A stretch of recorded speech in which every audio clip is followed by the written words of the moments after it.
Hello and welcome to our series on vocabulary development. तो चलिए शुरू करते हैं। सबसे पहला है परिचित व्यक्ति परंतु घनिष्ठ मित्र नहीं। ओके, तो इसकी जो वोकैबुलरी होगी वो होगी एक्वेंटेंस। चलिए अब इसके सिनोनिम्स देखते हैं। तो सिनोनिम्स हो जाएंगे फैमिलियरिटी, कॉन्टैक्ट, एलाई या फिर कलीग। अब एक इसका एग्जाम्पल देखते हैं। He is just a business acquaintance, जिसका मतलब ये हुआ कि वह सिर्फ एक व्यावसायिक परिचित है। ओके, तो बिजनेस की हिंदी में क्या मीनिंग होती है? व्यावसायिक। चलिए नेक्स्ट हमारा है साज सामान। ओके, तो अगर आप इस इमेज को ध्यान से देखें तो यहाँ पे एक आपको रूम दिख रहा है, राइट। अब रूम में आपको क्या क्या चीजें दिख रही हैं? आपको बेड दिख रहा है, चेयर दिख रहा है, कर्टन दिख रहे हैं। तो ठीक है, तो ये सारी चीजें इस रूम की क्या हो जाएंगी? साज सामान हो जाएंगी। तो इसको इंग्लिश में हम क्या बोलते हैं? एक्वाट्रीमेंट। ओके, अब इससे रिलेटेड जो सिनोनिम्स हो जाएंगे वो हो जाएंगे इक्विपमेंट, स्टफ या फिर थिंग्स। अब इसका एक एग्जांपल देखते हैं। तो एग्जांपल है how he loved these accoutrements of the game, जिसका मतलब ये हुआ कि वह खेल के इन सात सामानों से कितना प्यार करता था। ओके, चलिए नेक्स्ट है हमारा बहुत बुरा या फिर घिनौना। तो इसके लिए जो इंग्लिश में वर्ड होता है वो होता है एबोमिनेबल। क्या होता है? एबोमिनेबल। इससे रिलेटेड जो सिनोनिम्स होते हैं वो होते हैं लोथसम, डिटेस्टेबल, हेटफुल या फिर ओडियस। ओके, अगर आप इसका एक एग्जांपल देखें तो एग्जांपल है murder is the most abominable crime, जिसका हिंदी में मतलब ये हुआ कि हत्या सबसे घिनौना अपराध है। ओके, चलिए नेक्स्ट है हमारा धनवान या समृद्ध। हर वो इंसान जिसके पास रुपए हो तो उसको आप क्या बोलोगे? एफ्लुएंट बोलोगे। क्या बोलोगे? एफ्लुएंट।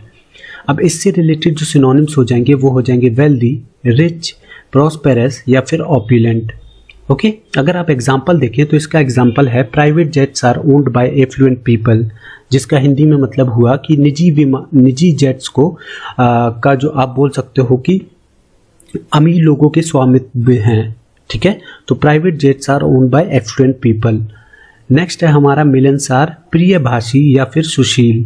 इसके लिए जो इंग्लिश में वर्ड होता है वो होता है एफेबल। क्या होता है? एफेबल।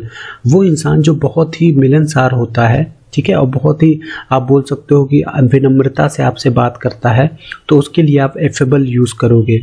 इससे रिलेटेड जो सिनोनिम्स हो जाएंगे वो हो जाएंगे फ्रेंडली, एमिएबल, जिनायल, कॉन्जीनियल, कोर्डियल, वार्म या फिर प्लेजेंट। ओके, अब इससे रिलेटेड एक एग्जांपल देखते हैं। तो हर पेरेंट्स वर वेरी एफेबल, जिसका मतलब हुआ कि उसके जो पेरेंट्स थे वो बहुत मिलनसार थे। ओके, चलिए नेक्स्ट इज कुशल, अति दक्ष या फिर निपुण। ठीक है, देखिए हर वो इंसान जो किसी पर्टिकुलर फील्ड में स्किल्ड होता है, ओके, या उस फील्ड में उसको ज्ञान होता है, तो उसको आप क्या बोलते हो? कुशल बोलते हो। तो इसके लिए जो इंग्लिश में वर्ड होता है वो होता है एडिप्ट।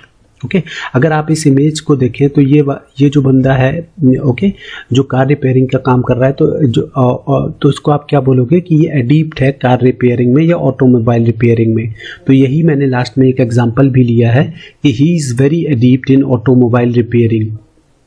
अगर आप एडिप्ट से रिलेटेड सिनोनिम्स देखें तो वो हो जाएंगे एक्सपर्ट, प्रोफिशिएंट, स्किल्ड या फिर टैलेंटेड। लास्ट है हमारा किसी अपरिचित व्यक्ति के निकट जाना और उसके साथ अशिष्टता से पेश आना। ठीक है, जैसे हिंदी में कहावत होती है ना कि उसने मुझे गली में घेर लिया था। तो गली में घेरने का जो शब्द निकल के आता है वो ये आता है कि किसी अनजान व्यक्ति ने आपको रोका और आपसे बदतमीजी से बात करी। तो इसके लिए जो इंग्लिश में वर्ड होता है वो होता है अकॉस्ट। ओके, तो आप इस इमेज से इसको रिलेट कर सकते हैं। इससे रिलेटेड जो सिनोनिम्स हैं वो हो जाएंगे स्पीक टू, कन्फ्रंट, अप्रोच या फिर वेले। अब इसका एक एग्जांपल देखते हैं। एग्जांपल है कि a man had accosted me in the street, जिसका मतलब ये हुआ कि एक आदमी ने मुझे गली में घेर लिया था। ओके, तो गाइस आज के वीडियो में बस इतनी ही वोकैबुलरी। आई होप आपको वीडियो पसंद आया होगा। तो मिलते हैं नेक्स्ट वीडियो में, तब तक के लिए बाय।